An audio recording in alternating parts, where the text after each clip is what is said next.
Hi, welcome to Sunil Maths tutorial, Abstract Algebra, Group Theory classes. Yes, in this video we discuss about normal subgroups. Let us learn about the normal subgroup definition. A subgroup H of a group G, a subgroup H of a group G is said to be normal subgroup of G if it satisfies one condition. For all X belongs to G and for all H belongs to H implies X inverse belongs to H. X inverse belongs to H. These two X's belongs to X inverse belongs to G and H belongs to capital H. The subgroup which satisfies this condition is known as normal subgroup of G. You observe that H is a normal subgroup of G, then it is denoted by the symbol. H is normal subgroup of G. We use this symbol to write instead of normal subgroup. We use this symbol. From the definition of normal subgroup, we conclude the following points. H is equals to set E, which is a trivial subgroup. H is equals to set E is always normal subgroup of G. H is equals to set E is always normal subgroup of G. Here what is E? Identity element. And H is equals to G. Is a normal subgroup of G. It means every group is itself a normal subgroup. Therefore, we conclude that every group G has at least two normal subgroups. Every group capital G has at least two normal subgroups. One is set E, the second one is G itself. They are known as trivial or improper normal subgroups. If any another normal subgroup exists other than these two, set E and Z, then we say that normal subgroup is a proper normal subgroup or non-trivial normal subgroup if exists. So observe that. I repeat the definition. A subgroup H of a group G is said to be normal subgroup of G if for all X belongs to G there exists X inverse belongs to G. For all X belongs to G, for all H belongs to H implies X inverse belongs to capital H. Then the subgroup is known to note points. H is a normal subgroup of G if and only if X inverse subset are equivalent to H for all X belongs to G. X inverse subset are equivalent to H for all X belongs to G, where X inverse is equals to the set of all elements which are in this form. X inverse, H belongs to H and X belongs to G. And the second note point is also similar one. Capital H is a normal subgroup of G. If and only if it satisfies the condition. You observe the difference between these two conditions. X inverse Hx is subset or equivalent to H for all X belongs to G, and X inverse Hx is equals to set of those elements X inverse Hx such that H belongs to H and X belongs to G. Instead of the definition, you can write the definition of normal subgroup as these note points. These two note points are also treated as definition of normal subgroup. Instead of definition, you can write any one of the note point, then it is correct. Observe that. Next theorem.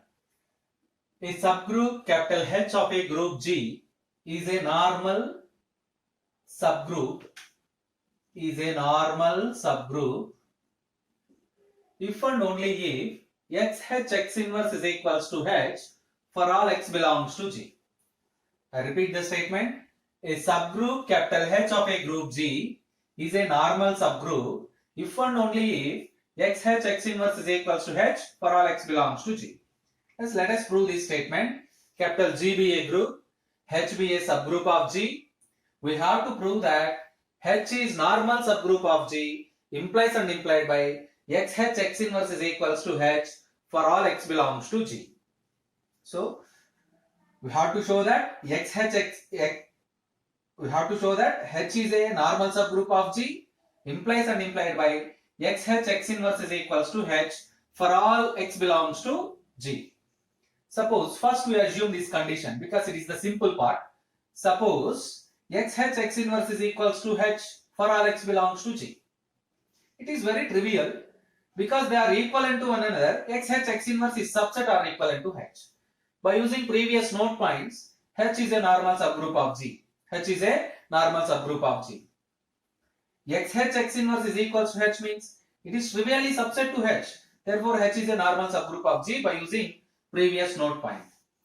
We prove the converse part.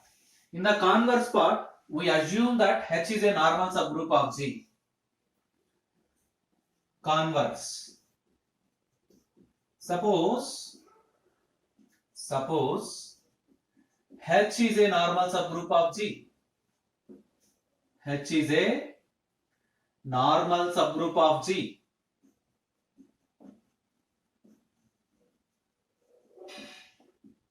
We have to prove that.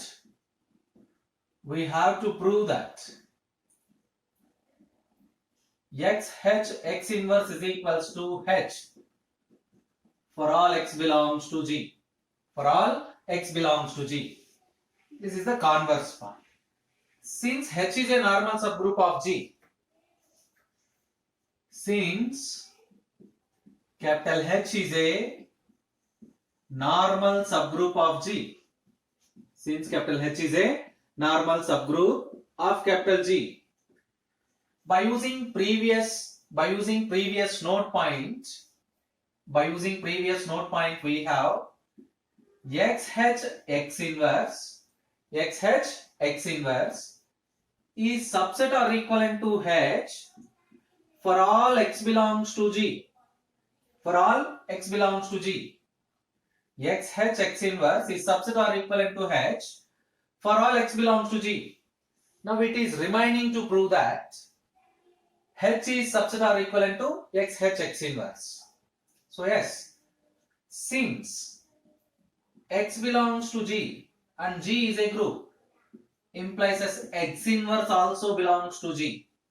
X inverse also belongs to G. You observe that this condition XH X inverse is subset or equivalent to H holds for all X belongs to G.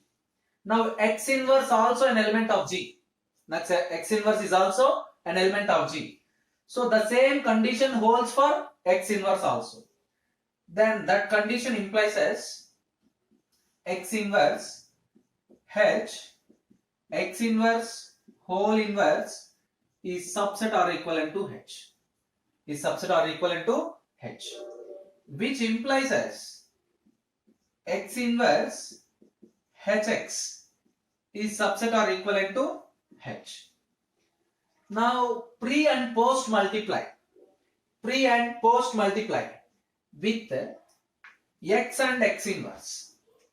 Pre and post multiply with X and X inverse. I write the step here.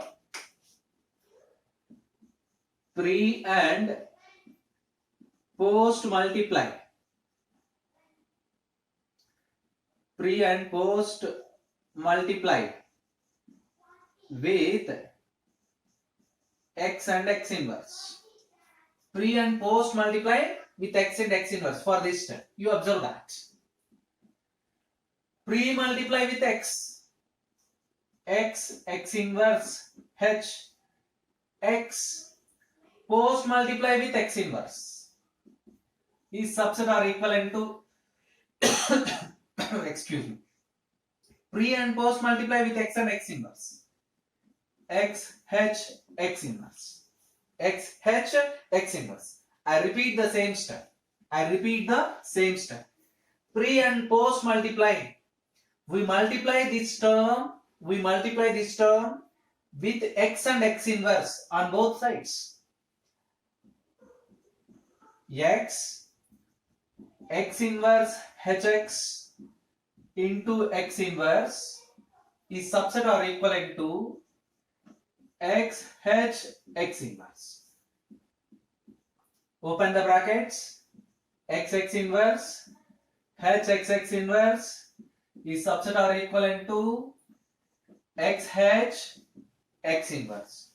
Left side becomes XX inverse is identity, which implies EHE subset or equivalent to XH X inverse, which implies H is subset or equivalent to XH X inverse for all X belongs to capital G. For all X belongs to capital G. You observe that now. Therefore, already we prove that XH X inverse is subset or equivalent to H, and here we prove that H is subset or equivalent to XH X inverse is true for all X belongs to capital G. Now combining these two conditions we get. Combining these two conditions we get. XH X inverse is equals to H for all X belongs to capital G. Hence we conclude that capital H is a normal subgroup of G. Capital H is a normal subgroup of G, implies and implied by XH X inverse is equals to H for all X belongs to G. For all X belongs to G. This completes the proof of the theorem. You observe that this theorem can be used as definition of normal subgroup also. A subgroup is a normal subgroup if and only if XH X inverse is equals to H. You can use this theorem as definition of normal subgroup also. Observe that.